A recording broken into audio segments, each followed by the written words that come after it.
On nous vend Starlink comme une promesse simple. Internet partout, même où il n'y a rien du tout. Des satellites dans le ciel, une antenne sur le sol. Et soudain, l'Afrique serait enfin connectée. Sur le papier, c'est spectaculaire. Dans les discours, c'est révolutionnaire. Mais une question reste rarement posée. Une révolution pour qui? Parce que connecter un territoire, ce n'est pas seulement une question de technologie. C'est une question de coût, d'électricité, de régulation et surtout de réalité locale. Aujourd'hui, on va décortiquer Starlink sans fantasme, comprendre ce que ça change concrètement en Afrique et si cette technologie est une avancée historique ou un mirage réservé à une minorité. Avant de parler de Starlink, il faut comprendre le vrai problème. En Afrique, l'accès à Internet souffre de quatre faiblesses structurelles majeures. La première, les infrastructures insuffisantes. Grosso modo, on a peu de fibres optiques hors des grandes villes. On a des antennes relais qui sont concentrées en zones urbaines et des zones rurales souvent totalement ignorées.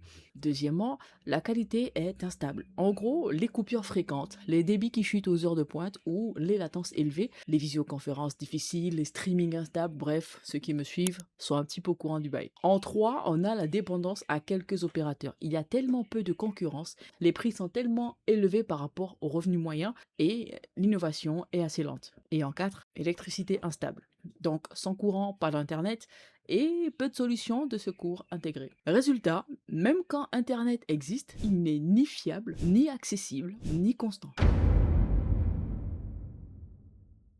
Grosso modo, Starlink, c'est un service d'internet par satellite développé par SpaceX. Si vous n'avez pas encore entendu parler de ça, c'est pas grave, mais je pense que vous avez déjà entendu parler d'Elon Musk. Hashtag l'homme le plus riche du monde actuellement.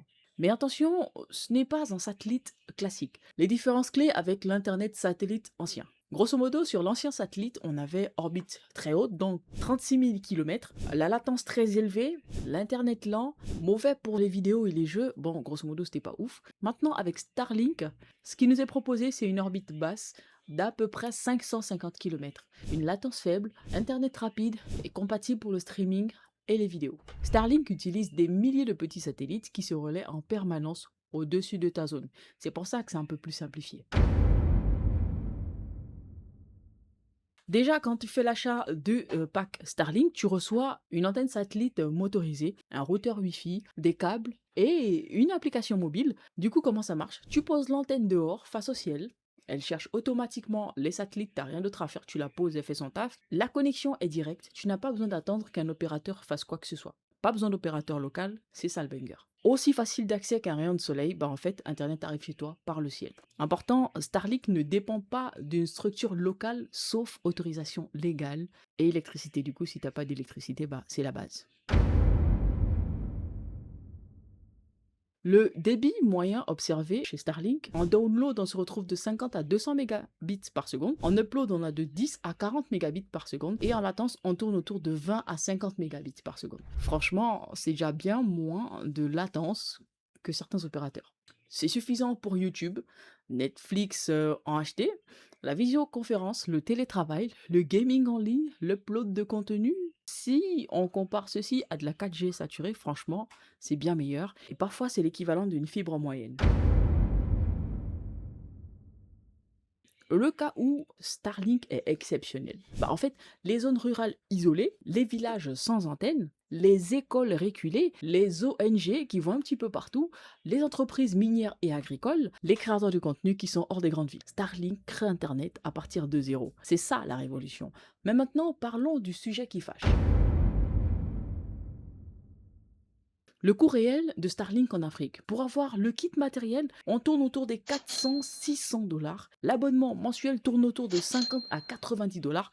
Et l'électricité doit être en continu. C'est obligatoire, sinon on ne peut pas l'utiliser. Lorsque l'on met tout ça en perspective africaine, bah en fait, dans beaucoup de pays, le salaire moyen est déjà bien inférieur à l'abonnement Starlink. Et un peu l'équivalent de plusieurs mois de revenus pour certaines personnes, certaines familles. Ce n'est pas, pour un certain type de pays africains, un produit grand public, malheureusement. En termes d'autres limites passées sous silence, en gros, l'électricité. Sans courant, zéro internet, nécessite un onduleur, une batterie solaire. si vous en avez les moyens. En termes de réglementation, certains pays bloquent ou limitent Starlink. L'importation est parfois très compliquée. Du coup, pour vous fournir les composants, donc le kit en question, c'est assez compliqué de temps en temps et selon encore certains pays. La maintenance, le matériel propriétaire et les réparations non locales. Grosso modo, vous achetez le kit, s'il y a un pépin, bah en fait, vous aurez du mal à trouver quelqu'un pour vous faire la réparation. Pour que ça tombe en panne aussi, je pense qu'il faut y aller, mais il y a des intempéries et franchement, trouver un réparateur, c'est pas dans tous les pays encore. L'usage collectif n'est pas pensé.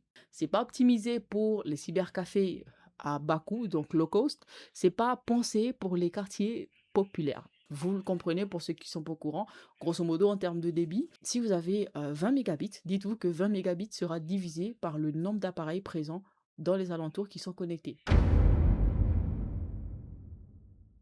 Starlink ne remplace pas du tout la fibre locale, ni la 4G, ni la 5G, ni les réseaux communautaires, ni les FAI locaux bien gérés. Le futur réaliste de l'Afrique, c'est un mix de solutions, pas une solution miracle.